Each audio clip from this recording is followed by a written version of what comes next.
But I'll tell you, it's not even anecdotally.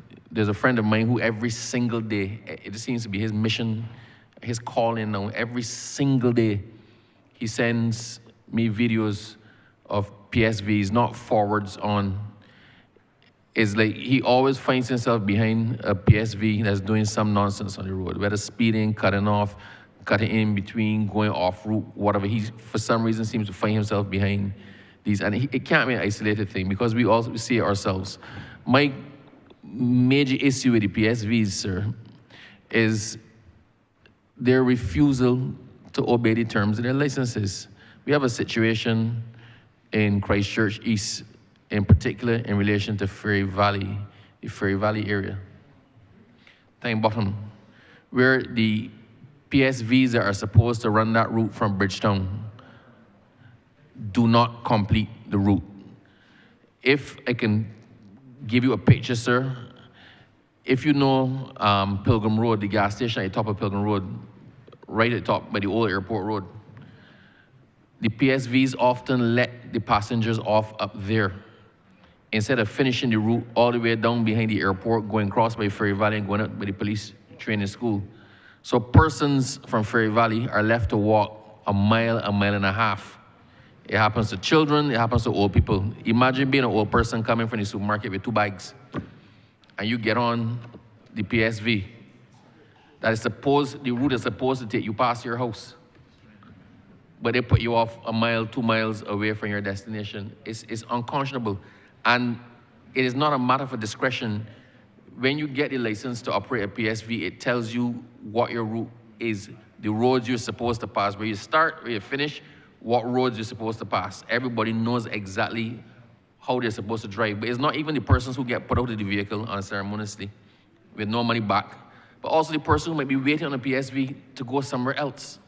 So it throws the whole system into chaos because people refuse to follow the terms of the license. I'm wondering, sir, what is the ministry or what is being done about this? This cry has been made over and over. We're coming into a new financial year. I don't believe it can be that difficult to identify the persons who are operating flagrantly in breach of the law and the terms of their license. And I'm wondering what is going to be done about these persons. Thank you, Minister.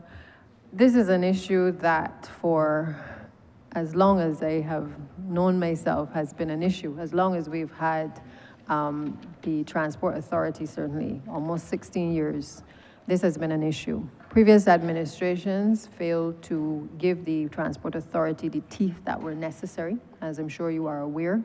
We came to Parliament last year, October, with a view to being able to bring the Transport Authority regulations. The legislation existed, giving certain powers to the Transport Authority, but it simply had no teeth to be able to act on the types of omissions that you have spoken to. Having done that, I think you can appreciate that if for 16 years you have been allowed to do as you like, there is a process now for being able to transition people to doing better and behaving better. People will not automatically, because we've passed regulations, all of a sudden act appropriately. And one of the things that we have had to start to do is to ensure that, one, we communicate with the public, to allow them to understand that these regulations exist, that, as you have said, that persons must complete the route, that is a requirement. But we've also gone further by calling in a number of the owners of the vehicles to alert them to a lot of the allegations made towards the specific vehicles so that the Transport Authority can commence the necessary investigations to determine the action to be taken. Now, that has been a process in itself. I am assured by the Director of Transport Authority that there has been some change in the attitudes of some of the drivers. And I will reiterate that if you have information that suggests otherwise, then I would ask that the person who is writing to you on a regular basis share that information with us so that we can deal with it frontally. That's the first thing. As it relates to the training of the drivers, because a lot of this really relates to, again, allowing people to do as they like for so long. And now that we are saying there must be a change in behavior, I think you would appreciate that the one thing that this administration does not do is simply just, say to people, well, we're going to take away your license or we're going to lock you up because you're not complying. So there is still a curve that we are on right now where we are training a number of the drivers and making sure that they understand not just the terms and conditions of the license, but the implications, as you have so outlined, as to the challenges that and the impact on the general public when people do not complete their route. We have had the first 50 persons attending the Barbados Community College, as we said we would do, out of our drivers, to be able to be sensitized in the new regulations, to ensure that they understand what the public is expecting of them. We have also had sensitization sessions with the owners of the PSV vehicles, because we recognize that a lot of the acts that take place on the ground, sometimes the very owners are not even aware of those issues. The issue of mandatory vehicle tracking is something that, again, I'm sure you're aware, we have discussed with the owners. Some vehicles have the mandatory vehicle tracking, others do not, and we intend that that will become obviously mandatory in due course, so that persons have to install those tracking devices that would allow the Transport Authority to verify the accuracy of the allegations that are made on any given day towards the drivers of PSVs. But I will stop there, and I will ask the Director of Transport Authority perhaps to give you the day-to-day experience that she's having since the regulations have been passed, and certainly to address the Ferry Valley situation specifically. Good afternoon, Ruth Holder, Transport Authority. Mr. Chairman, to the Minister who posed the question in relation to Ferry Valley, or for those other ministers who may want to pose questions on vehicles not completing the routes. I know the Minister was quite adamant that it is not a matter for discretion, but I wish to say that we do know that there's a process of natural justice that needs to be addressed before we actually start to think that we can suspend a license. Transport Authority has disciplinary procedures in place, and it is well known that there is the absolute need to have adequate evidence. You did say that you have someone who goes out and takes videos on a daily basis. Certainly we don't have sight of those videos. When Transport Authority gets copies of any sort of evidence in relation to bad behavior of PSVs, we tend to call in the owners. We ourselves go on the road, and we had a situation with the DPM as well, where we took action against a whole set of PSV owners on one evening, but the next morning, DPM was calling the office to find out exactly what had happened and why we took the action we took. We don't take our job as just a matter of fact. We take our job quite seriously. We have some excellent PSV operators out there who are doing what they're supposed to do on a daily basis. But it is difficult for us to identify people if we don't have the information. And as a result of that, it is okay for people to say, well, they're behaving badly on the road. We know that there are some who are not behaving the way they're supposed to behave on the road, but if we do have the evidence, rest assured that we can now take the action. DPM also spoke to the fact that we didn't have any Transport Authority regulations, and I can assure you that since we do have the regulations in place, we are seeing a significant difference. You may not be seeing it, but we are seeing a significant difference in terms of the behaviors on the road and in terms of what we're actually doing on the inside in relation to people who are behaving badly, because now we can quote these various sections of the regulations that will impact upon them and doing the appropriate steps along the way to ensure that we do what we're supposed to do. I do hope that addressed your query. So, Minister, I hear what was said, and I understand that for things like alleging somebody is off of a route or alleging somebody was speeding or whatnot, you need some form of empirical evidence, and it might be hard unless you're tracking that particular vehicle to verify whether the person was doing the act complained of or not. But that is a stark difference from somebody leaving a bus terminal and not ending up at the end of the destination. So for me, the failure to finish a route is something entirely different and very easy to prove. You need one person at the bus terminal to say this particular license number left the terminal at 11 o'clock and returned to the terminal at 1 o'clock, and then somebody at the other end of the route, we know where they're not going, to say that that vehicle never passed here. That one to me is as simple as you can get. I would not be accused of being unfair to people, and as a politician, you have to be very careful what steps you actually take and getting involved in the process. I mean, I would pay somebody to stamp in the bus terminal, I'd pay somebody to stamp in Ferry Valley, and say how many of the buses that left actually passed the entrance to Ferry Valley. To me, that one is too simple, and the complaints have been too many. This is not the first time, I'm sure that you've heard it. I have spoken about this in here multiple times. The press did a feature on it. People aired their views on it. Every single time I go in there, I get lambasted from larboard to starboard, to quote the Prime Minister, on it. It is not an isolated thing of one or two disgruntled persons. It is an entire community that is being abused by the non-service of the public transportation sector, and they have no other option. This one, to me, is too simple to verify for it not to be done so. So I ask again, what is there provided for in this financial year that will allow us to arrest this problem? It is such a simple problem, but it is causing such angst and hardship to such a large constituency. Minister, I appreciate that you want to make sure that the people of Ferry Valley hear you loud and clear articulating in these estimates. But I will also reiterate and confirm what the director has said, which is that basically the attempts have been made since the regulations to bring in the persons who drive as well as the owners on the Ferry Valley route. From our records, there has been some improvement in terms of the persons actually completing the route.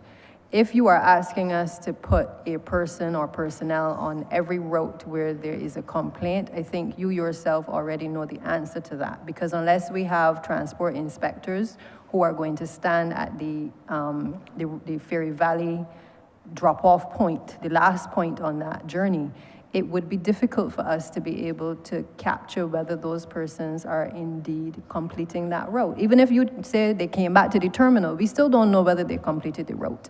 And I think what we have been able to do is where we have had the evidence of persons noting the vehicle, we have called them in. And as I said, we have seen certain improvements. But I don't know at this stage that there is much more that we can do apart from try to undo the damage that has done from 16 years of not being able to do anything. And the fact that the drivers are actually taking the time, I think, to come to the sessions that we have actually been trying to communicate to the various stakeholders why this is important to make the transition, because what you do impacts on the lives of other people. We see it also from a safety perspective. It's not just about not completing the roads, it's also the nonsense sometimes that we see and the reckless behavior we see on the road, and that is why we took the decision to strengthen the regulations. But if people are accustomed doing the same thing repeatedly, it will take a bit of time before we can actually bring a resolution to it. So I hope that even if it doesn't allay your concerns completely, that it helps you to explain, the direction in which the ministry is taking and Transport Authority to be able to bring some level of order to this sector.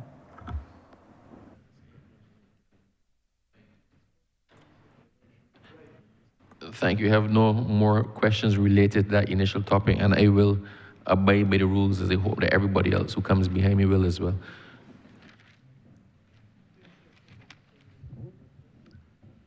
Thank you, Honourable Member. Honourable Member for St. Michael, South Central.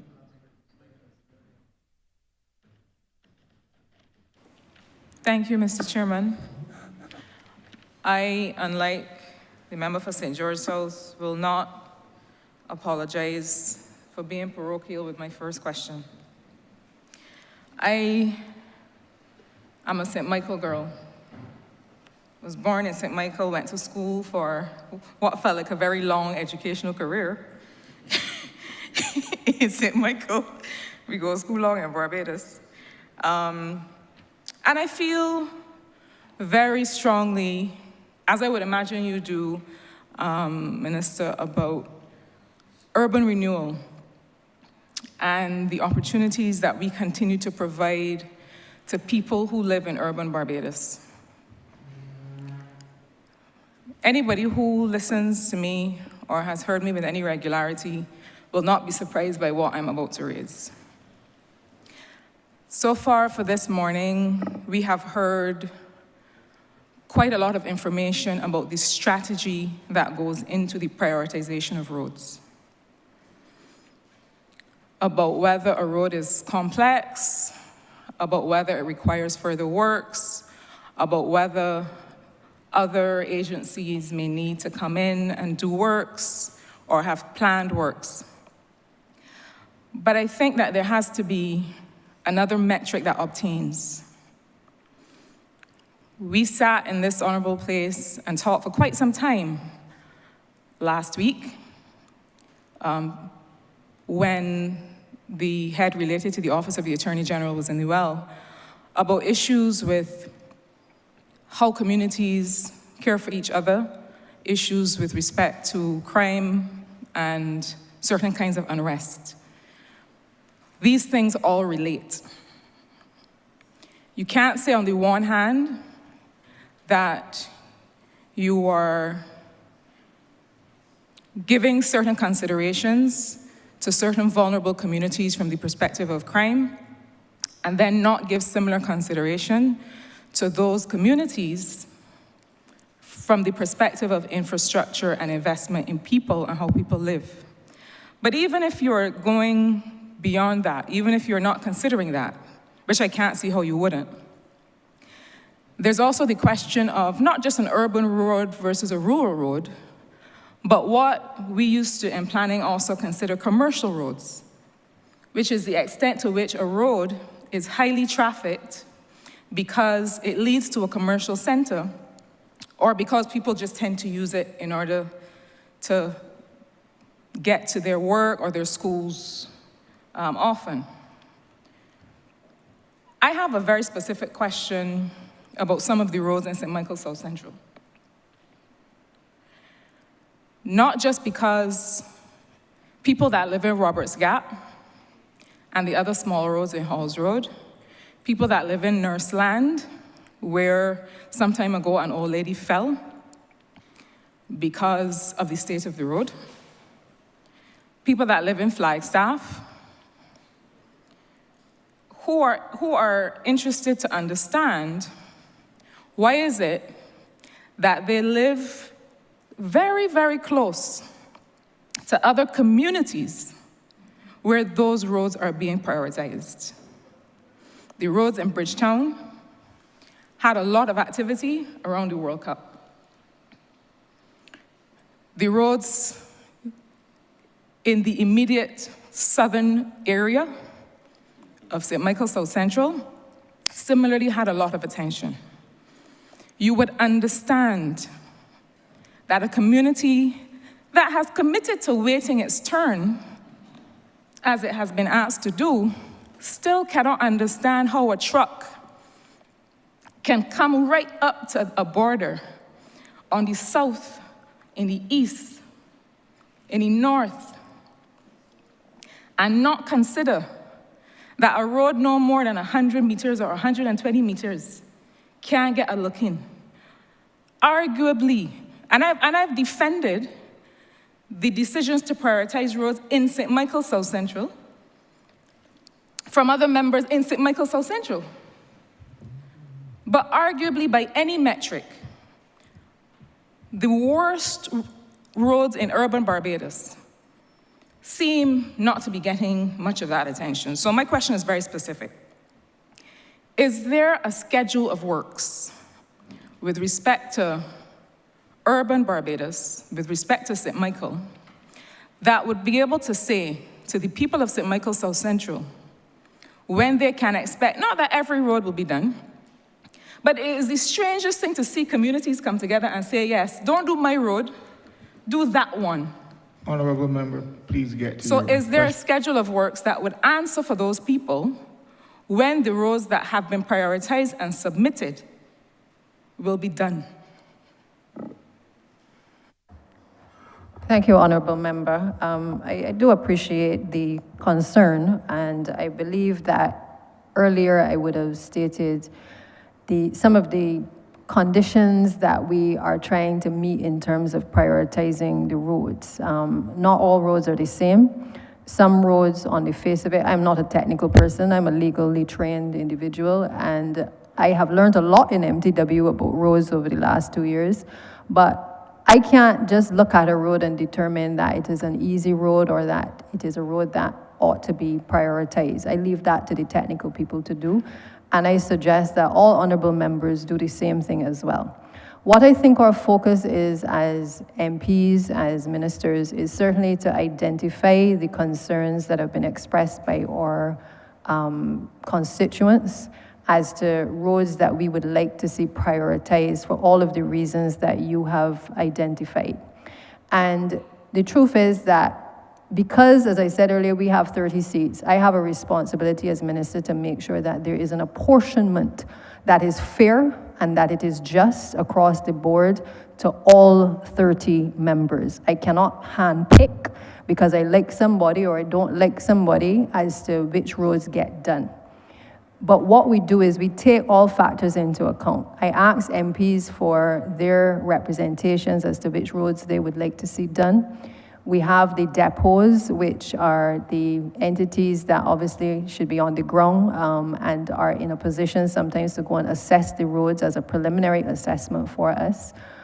We also pull from social media, because whether it is Dunksman or whether it is any of the other social media platforms that aggressively go after identifying problems, the ministry has become extremely responsive to concerns expressed. Paris Speaks, as I said, is another forum where concerns have been identified, and the list goes on. We take all of these considerations into account. Even I've gotten to the point now where even though we're doing so many roads, I've found that some newspapers see it fit to obviously speak to the issues, for instance, of the markings at pedestrian crossings.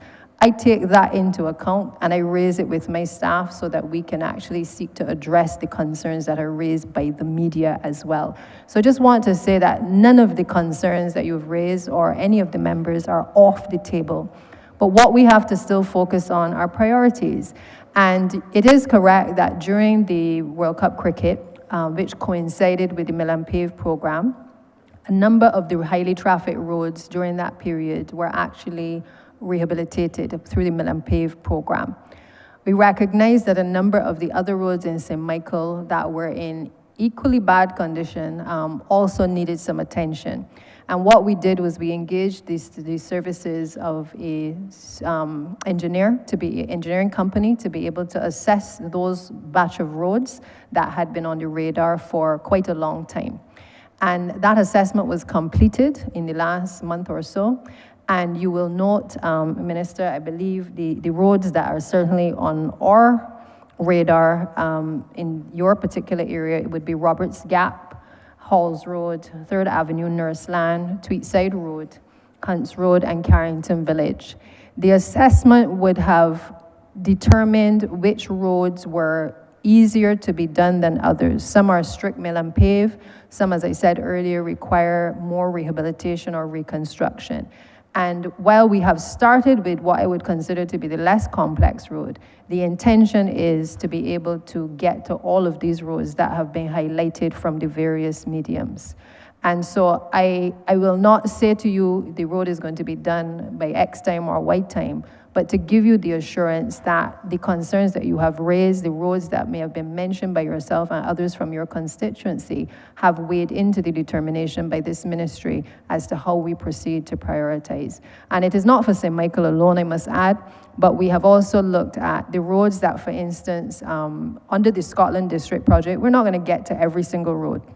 But what we have determined is that parish by parish, there must be 3-4 roads that in every constituency, every community has been on the radar repeatedly.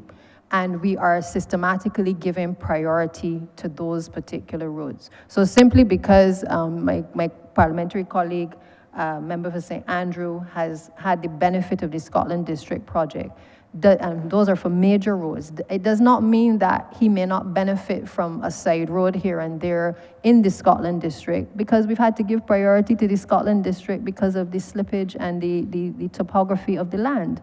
But it means that we have had to, in a sense, create a balance where everybody gets a little something. Even the Honourable Leader of the Opposition, depending on which seat he may decide to run for, he will also benefit from the selection of roads. But where we are now, Mr. Chairman, is at a point in governance where we have to be fair, we have to be just, and we have to be equitable in terms of the apportionment of roadworks to be done. Under the Mill and Pave, and I'll just say this last thing, under the last Mill and Pave program, which, as you know, was an easy way to get roads done, they did not require a lot of interventions from the utilities at that point in time. Even in doing the Mill and Pave, we had to prioritize which roads could actually be done under the Mill and Pave program. And I think the key has been priorities. Not everything made it onto the Mill and Pave, and that is why this year we are now on what we call the Focus Roads program, which I said earlier is roads that have been left off repeatedly, and we want to be able to address them. So some will be Mill and Pave, some will require deeper rehabilitation and reconstruction. It is, I am confident then, with Roberts Gap having been already assessed to be in terrible condition, and also being one of the most high traffic roads leading into Bridgetown. The number of people that pass through Roberts Gap from across Barbados to get to Bridgetown would mean, certainly under that criteria, that road would be prioritized. And it is not, I dare say, a question of MPs getting something, but the people of Barbados benefiting from these appropriations that we are discussing. My follow-up question, Mr. Chairman, has to do with, related to roads and to the greater Bridgetown area, but from a different angle, which has to do with the traffic plans and the movement and the people movement plans for the greater Bridgetown area.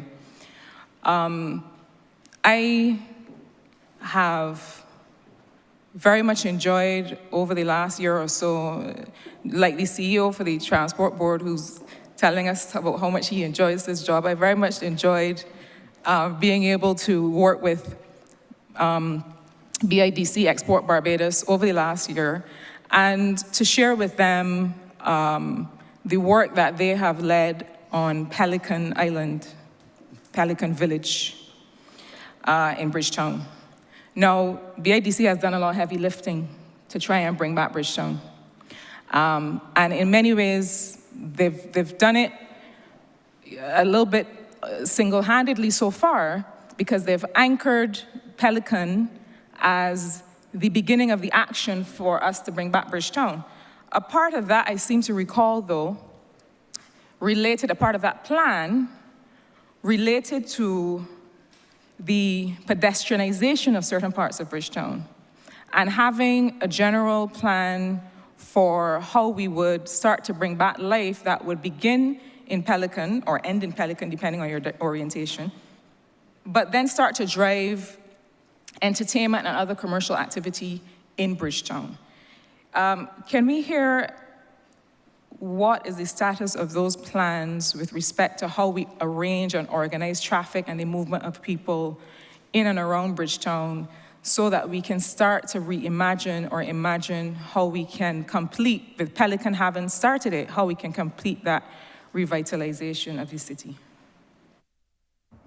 Thank you, Minister. I think while in principle we want to build out development around areas that are developing, equally, I think we also have to look at prioritizing works as well, based on the urgency sometimes of where those works may need to take place.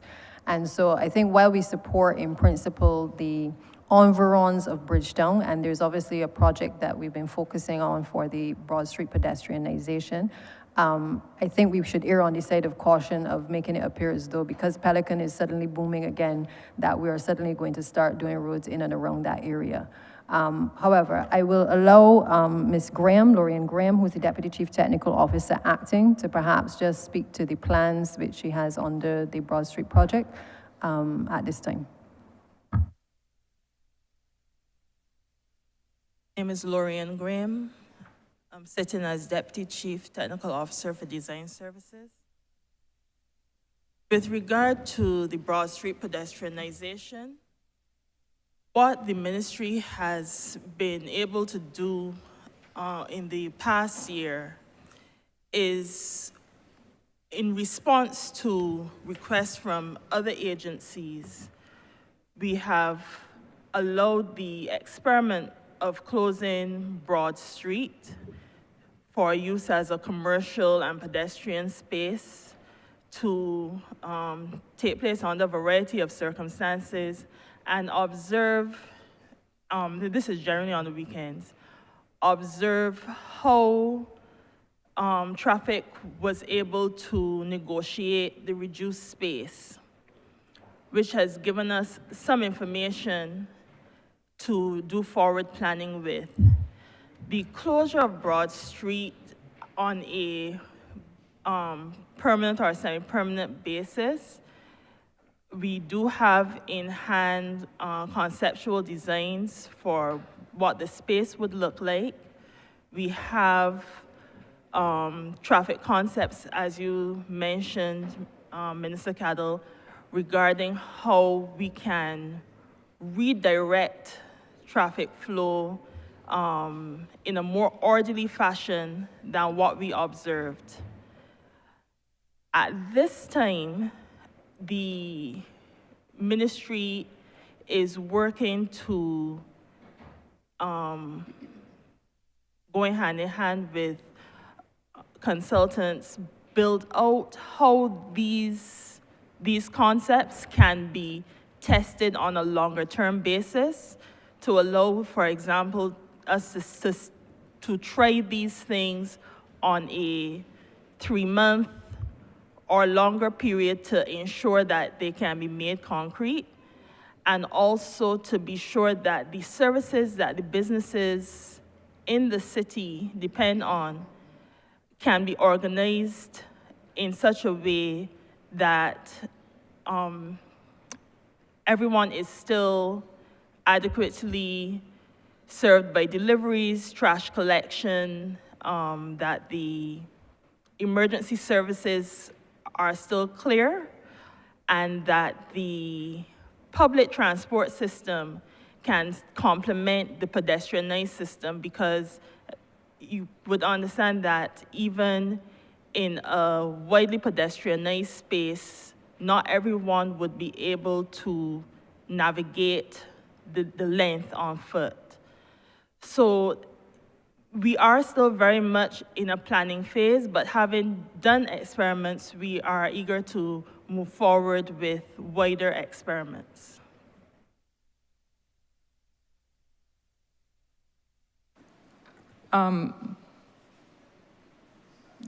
Thank you for the effort in providing that response. I should clarify that the plans for, when I was minister responsible for planning, the plans for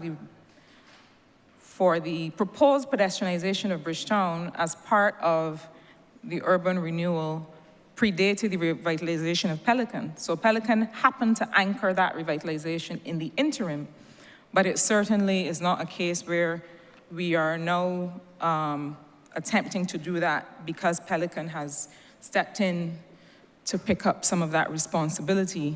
So I look forward to seeing more concrete updates as time goes on.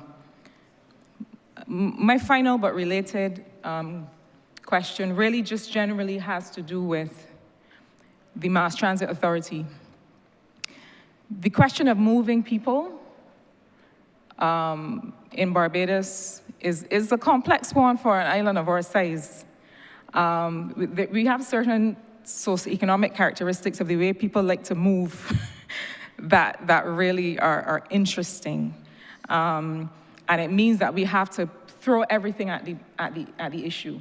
We have in one part to try and encourage people sometimes to perhaps leave their vehicles, but if they leave in their vehicles, they have to have almost 100% reliability of the transport system. I wanted to hear, Minister, where we are with bringing all these moving parts together in a mass transit authority, just to understand the direction and what Barbadians can expect in terms of improving the general ease of moving around, including the already existing public transport, but not limited to the existing fleet management. Thank you, Minister. Barbados Mass Transit has been on the cards for a while. And I think in the last few years, we had some challenges in terms of COVID, in terms of meetings. We were finally able to put in place a transition team, which comprises of both representatives from Transport Board and Transport Authority, as well as persons with background in industrial relations and other expertise in public transportation.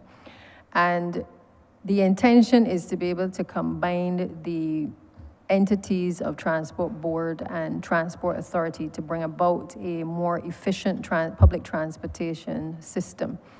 The good news is that the initial work has been started in terms of looking at how we reorganize both entities, improving the structures as we go along, but also bringing about the route rationalization that is necessary to ensure that both the buses as well as the PSVs are certainly in a position to be able to offer a better means of access for the traveling public as well. The chairman of the committee has indicated to me that we are at the stage now where the business plan is in the process of being completed. We are also in the process of revising some of the the laws, rather, or amending the Road Traffic Act, to creating a new piece of legislation for the mass transit to be able to exist. So we are working on that at the present moment, and we are hopeful that over the course of the next few weeks that the discussions with the unions can actually begin so that they're in a position to speak to their base so that everyone appreciates and understands the transition that is intended to be taking place. The job descriptions, for instance, for the new entities are also completed. A lot of work has gone into it from the human resource team to be able to look at a framework that can be presented to the unions, because quite frankly, no discussion, and we're fortunate on this side for having somebody who represents labor to guide us, but no discussions can take place in relation to any transition under Barbados Mass Transit Authority without first engaging with the unions of this country. And therefore, we are on the verge of being able to start those discussions with a view to them presenting that to the unions and then in turn to the general public. I can ask Mr. Wharton, perhaps, who is doing a lot of work from the Transport Board's end, which is likely to be most impacted, perhaps to just give an overview from the work that the committee is actually currently doing.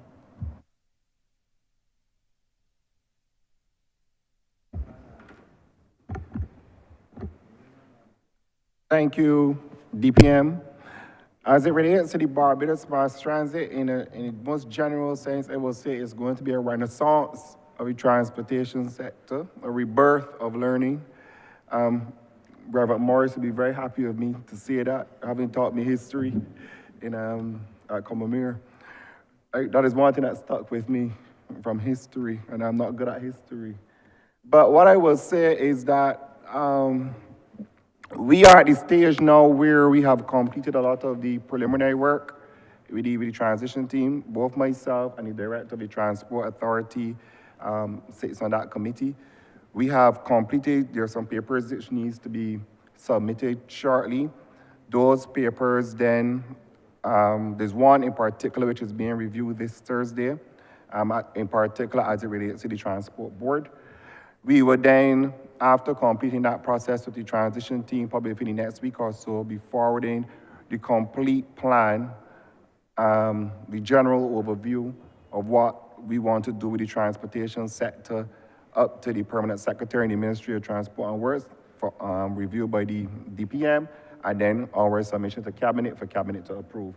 Until we get there, it is just concept at this stage. But that is where we are at the moment, but we are way advanced than when we were here last time, to be honest. So I am very optimistic that, say, by March 15th, March 30th, we should have already gotten into the Cabinet for review and approval or comments and maneuver from there. Thank you. Thank you, Chair. Thank you very much, Honourable Member, Honourable Leader of the Opposition. Thank you very much, sir. It probably is not related to the question I intended to ask, but the most recent voice disclosed for the public that Reverend Morris is one of the high-paid consultants in this government. I don't know if he's going to be dealing with flooding, but my question now relates to flooding.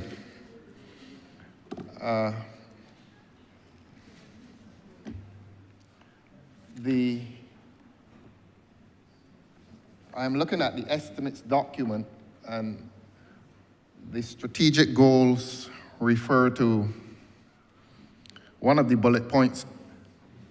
It says the strategic goals of the ministry are to provide effective flood alleviation and mitigation solutions across Barbados. And while the Honourable Minister wonders where I will be in a few months when the Prime Minister decides to do what the law permits her to do, let me ask then. Please do. Beg your pardon, sir? Please do. Yes.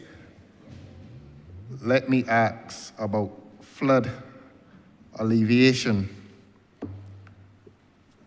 And I'm going to name, while I speak in this office on behalf of the entire country that suffers, permit me to be parochial, though not angry.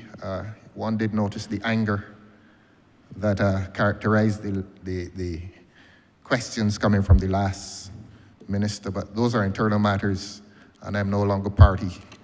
I don't have to be concerned with those matters anymore. I want to ask the minister about flooding in specific parts of Christchurch. Dover, and I think the minister is well familiar with Dover. I think it's the First Avenue, first and probably the second, opposite, that avenue opposite the large building that used to be in, many years ago, the Dover Convention Center. That has been an area of concern for a while. There's the entrance to Fairholme Gardens. It's been problematic for many years. I think the most problematic area would be Goodland Gardens, and I will help the minister with her own document and direct her attention to Program 511 of the estimates document. And Goodland Gardens, I'm relieved to note that Goodland Gardens has received special attention within Program 511. So we have Dover, that entrance to Fairholme Gardens, Goodland Gardens. I'm going to come to Oistins as well, because the people of Oistins were told that exactly $5 million, not a cent over, not a cent less, that exactly $5 million were spent on Oistins a few months ago. The people who work at Sheffet and the people who live through the street next to Sheffet will tell you that in the aftermath of that exact figure of $5 million having been spent in Oistins, the flooding has become worse in the street the main street next to Chefette, and the Bay Garden. After the $5 million, exactly $5 million was spent in the Bay Garden, whenever you get a heavy shower, there's still flooding in that Bay Garden. The people are shoveling sand out of their kiosk.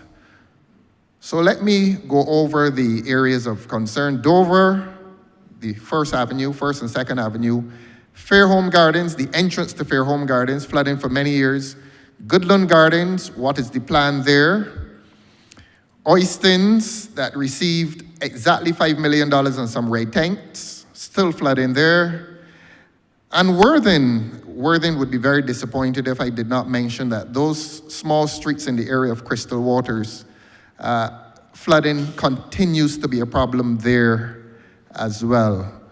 So while my 3 minutes is about to expire, Dover, Fairholme, Goodland Gardens, the $5 million project called Oistins, and Worthing. Where are we with those, Minister? I'm obliged to you.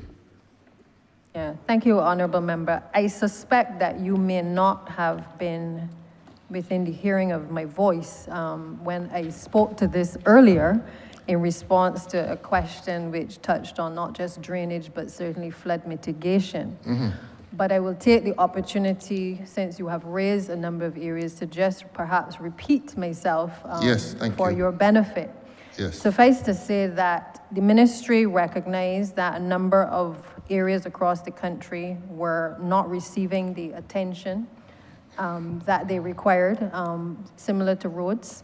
And we have since prioritized a number of locations across the country. So you spoke about Goodland Gardens. Goodland Gardens, as I mentioned, was something that was around from the time I think my father was a cabinet minister. Yes. We have finally been able, in this financial year, to start the assessments for flood engineering designs to be done. And that is ongoing. We would have met with the company recently to just get an update as to where those are. As soon as those designs are in hand, then we will move to the next stage, which is for them to go to tender. The same consultants are also dealing with Trents and also the wider Dover area. Now, you mentioned specific avenues, but you, like I, who has a certain familiarity with Christchurch South, in which Dover is in, would perhaps also be aware that the area close to when you're coming through St. Lawrence Gap by the Escape Hotel, or the former Escape Hotel, I think it is, that area often floods, and you often would see tourists as well as locals trying to traverse the water, taking off their shoes to get through the water that has piled up in that area. When we met with the consultants recently, we recognized that that particular area had not been included in the other avenues that were being addressed. And we asked for them to be able to extend the scope of the works to include not just those avenues, as you have mentioned, but also to include the area along St. Lawrence Gap. So I think that addresses those two concerns. The other area you mentioned was Hythe Gardens. Well, I call it Hythe Gardens. Fairholme.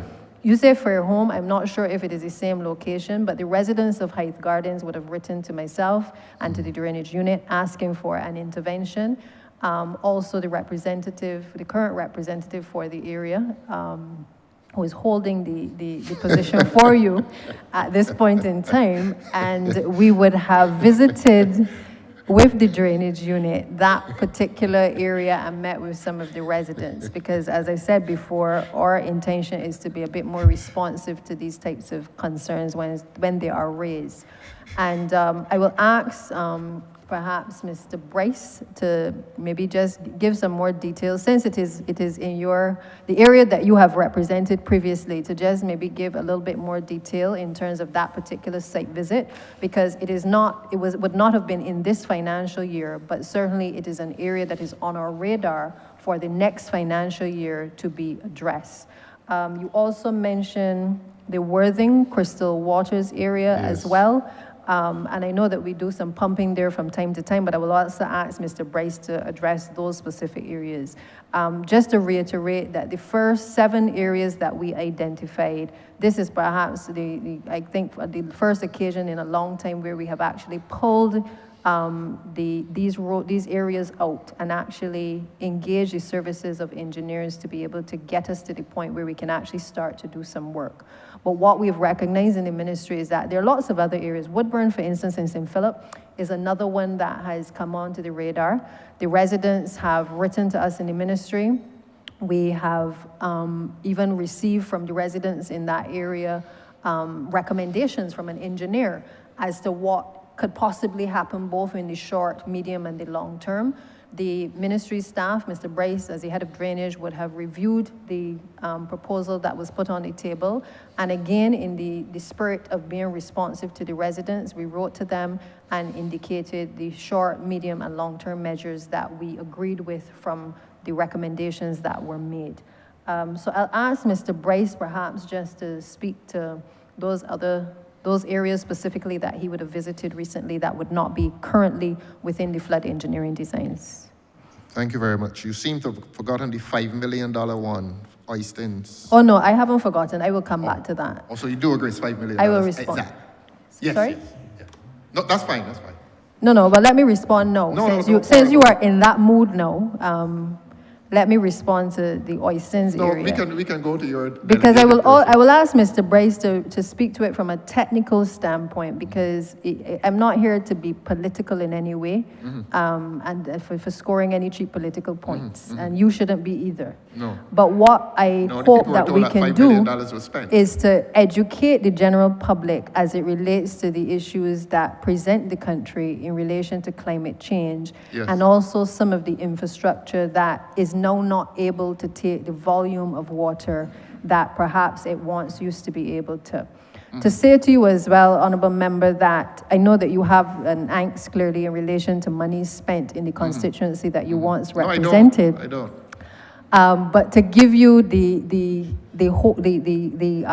appreciation that it is not lost on us that the representations continue to be being made on the part of the people of Christchurch South, and wherever those issues are raised in relation to drainage or roads, we will do what we have to do to address them. So, Mr. Bryce, if you can address the Oistins, the Hythe Gardens, and perhaps Woodburn and Goodland Gardens as well. All right, while he's coming on, just let me say, it's a matter of public record that the government told the people of this country that $5 million was spent in Oistins. That is not entertainment. That is a matter of public record that the people in Oistins and Barbados were told that exactly $5 million was spent to remediate Oistins and to fix Oistins.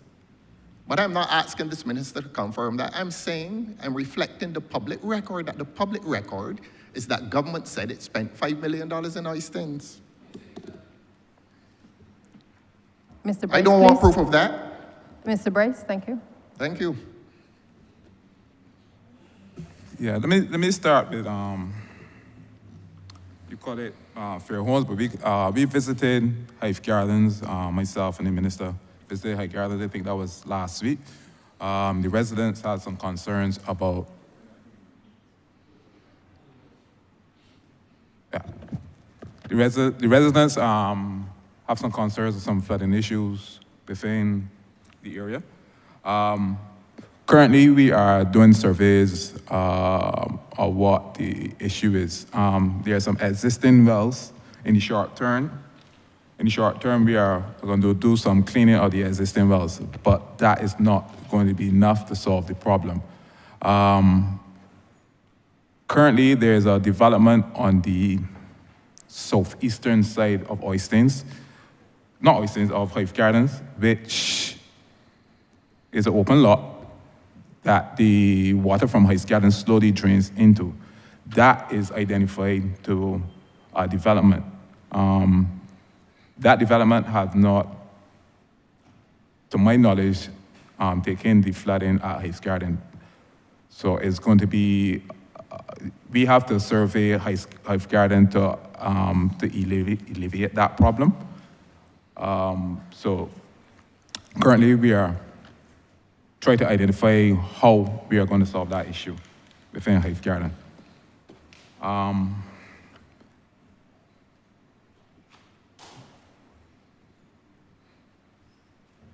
That's the watershed issue. In regards to Oistins, it's not much I can say about Oistins.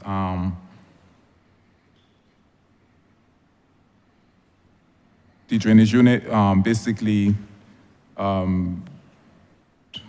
carry out maintenance in Oistins. The development of Oistins, I'm not aware of. I can't say much about the development within Oistins.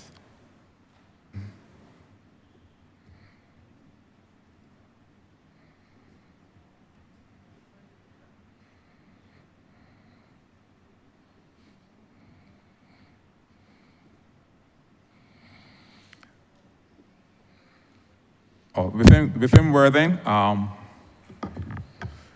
we have currently did some works in Worthing to alleviate some damage that was done with Hurricane Beryl. That work has been completed. Further investigations have to be carried out within Worthing. So Worthing could be added to the list of flood-prone areas, which would be Worthing, Woodburn, and Scarborough.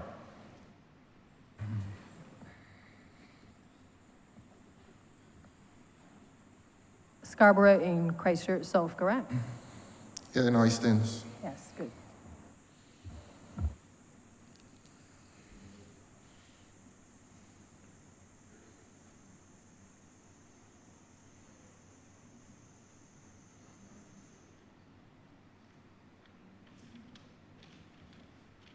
Oh, finished? Oh, good.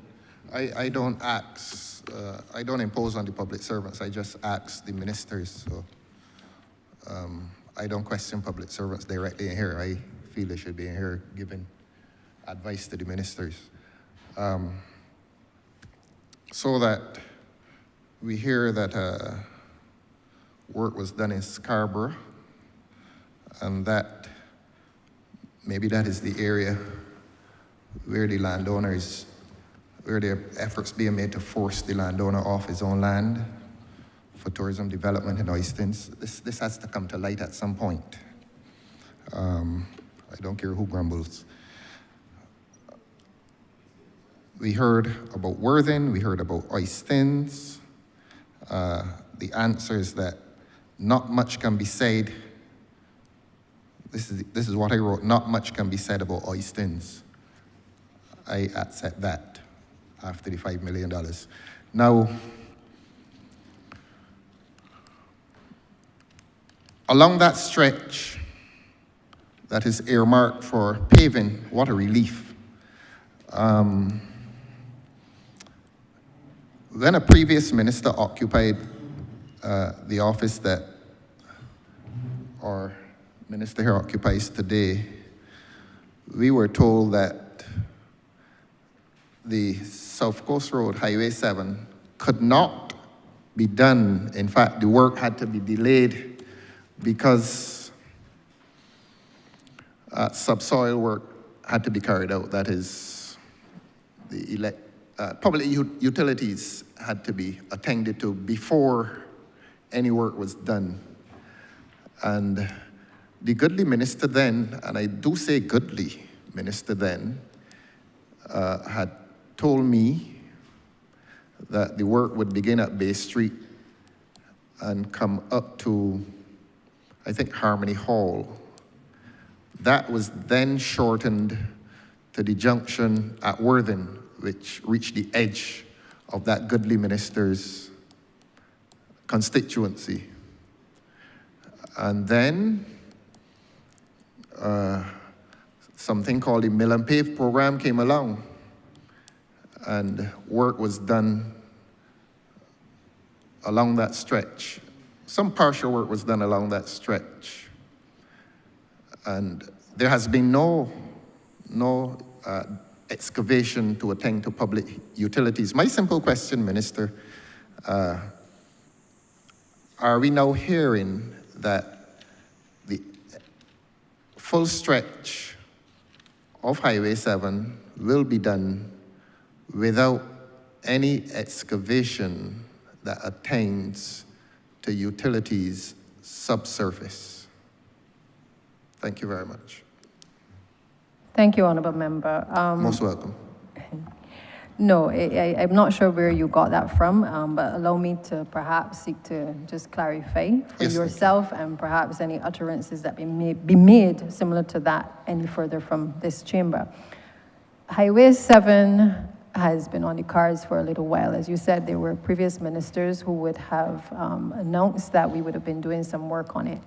But as with most things, when you have limited capacity in the ministries, it is difficult sometimes to do a lot of the preparatory work that is required, and in particular, making sure that you have all of the coordinations with the utilities, that the designs are done for those works. Certainly in the last 2 years, what we realized was that there was a deterioration of the road along Highway 7. We were able to place it within the Mill and Pave program as a temporary measure, and we always made that clear. We coordinated with some of the utilities then to be able to ensure that there was as little disruption as possible. But at the same time, a parallel track was being run, which is that we were in the process, even before the Mill and Pave started, of engaging a consultant engineer to be able to work on the Highway 7 project.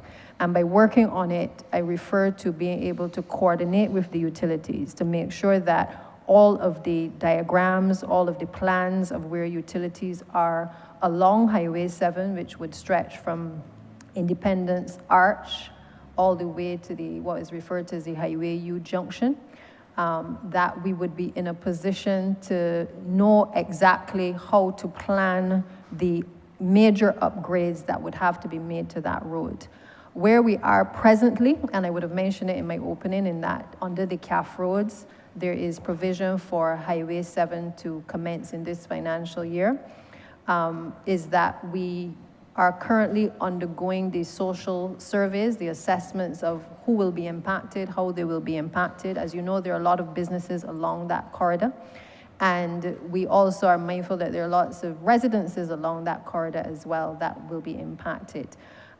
What we have looked at is being able to also identify the number of guard walls, boundary walls that exist, that if we are to do any movement in terms of the utilities by placing them further into the side of the road, that we would be in a position to know precisely what the cost implications are for this type of major upgrade to be done on the South Coast. Obviously, the South Coast has been treated badly in previous years on the previous administration when it came to the South Coast Sewage Project. So in addition to water mains, we also have to be mindful of the work that has to be done in relation to the sewage system along that coast, as well as the utilities by way of the Barbados Light and Power as well. And just to say to you, Honourable Member, that, you know, trying to do a project like this is a mammoth undertaking in terms of the coordination that has to happen. What the engineers have done is, and the ministry has divided the road into, the designs rather, into 4 sectors. The first being Independence Arch to Garrison Road, which is about 2,300 meters in length. Then you have Garrison Road to Rendezvous Road, which is 3,300 meters in length. Rendezvous Road to Graham Hall Road, which is another 1,600 in length. And then finally, Graham Hall Road to Highway U Junction, which is 3,300 meters in length. So our intention is to complete works along all 4 phases. I believe the stretch that we have started to look at first has been the highway, the sectors 1 and 2, which is the Independence Arch to the Garrison, and then from Garrison Road to Rendezvous Road. With a view to being able to start the preparatory work that is necessary once all of the designs are in and the construction drawings and all of the utilities have been able to weigh in on the project to be able to commence those works. But for the most part, we are on track in terms of where we want to be in terms of the preparatory work. Thank you. Thank you very much. And let me also thank you for not interpreting this exercise as hostile engagement. This is for the benefit of the public. I'm so grateful. And we'll follow up now, finally, Your Honor, by reminding the Honourable Minister that she has described the Mill and Pave as a temporary measure. No, sorry, Minister. Sorry, Member. I indicated that the temporary works that were done on Highway 7, where it was mill and pave, which was a temporary fix because of the Yes. condition of the road at the time. Yes. And there are times when sometimes even though you know that you have something coming up in a works program, Yes, you may have to do the quick fixes to be able to alleviate the condition of that particular road. Yes. Highway 7 is a major artery. It is a highly trafficked route, and we felt it best to be able to put the resources behind ensuring that the access along that road could be completed, because we did not want a situation where it continued to deteriorate as other administrations have done in their works plan. And then we find ourselves playing catch up or spending even more money to do the rehabilitation. So we have Yes. taken the time to do the preparatory work to make sure that when we start, that with all of the social surveys behind us and all of the works that are being done now in terms of our boundaries, that we are in a position to be sure-footed as to when we actually start the works on that road. Yes. So lacking in hostility is this engagement that we're saying the same thing. And let us repeat the same thing. I was leading to a question, so we've agreed that the mill and pave project along Highway 7 is and I'm quoting you, a temporary measure. In other words, the government is spending some millions of dollars to pave. Presumably you want to make the persons who travel that route, well-traveled route too, happy in the interim. You may not choose my language, but I have the right to choose my language.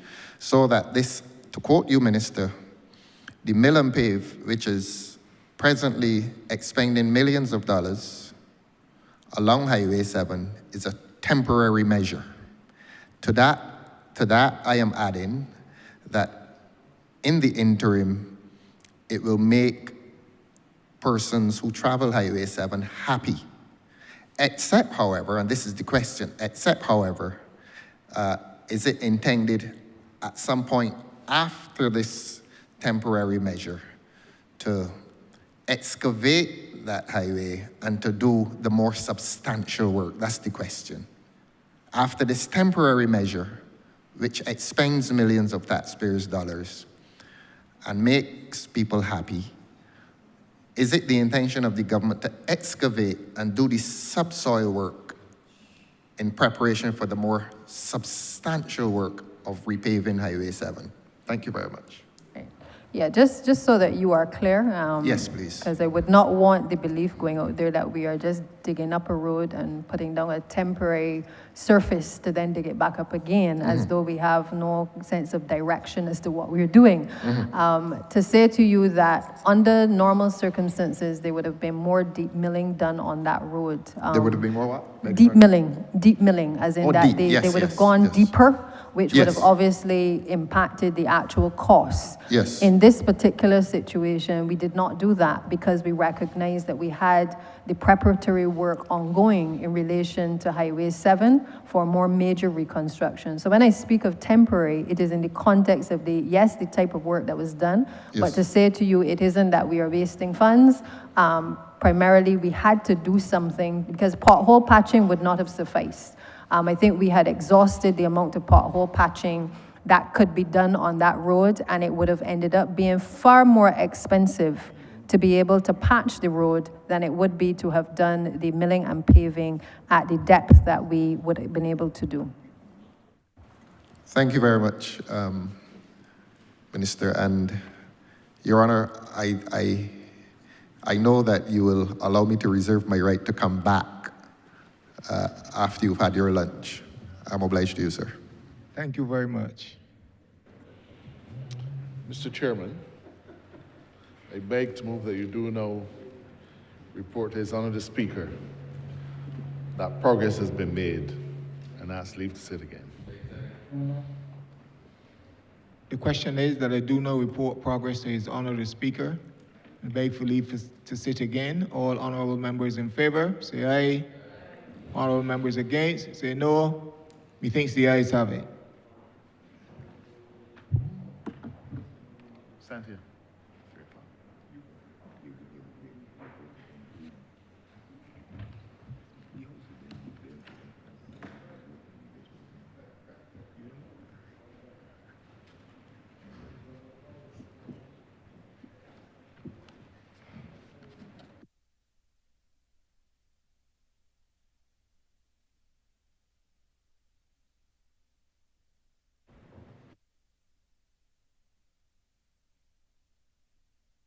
has reported progress and sought leave to sit again. Speaker begged from this House do stand suspended for lunch until 3 o'clock. The question is that this honorable chamber be suspended until 3 p.m. All those honorable members in favor, please say aye. Those against, please say no. We think the ayes have it. This honorable chamber stands suspended until 3 p.m.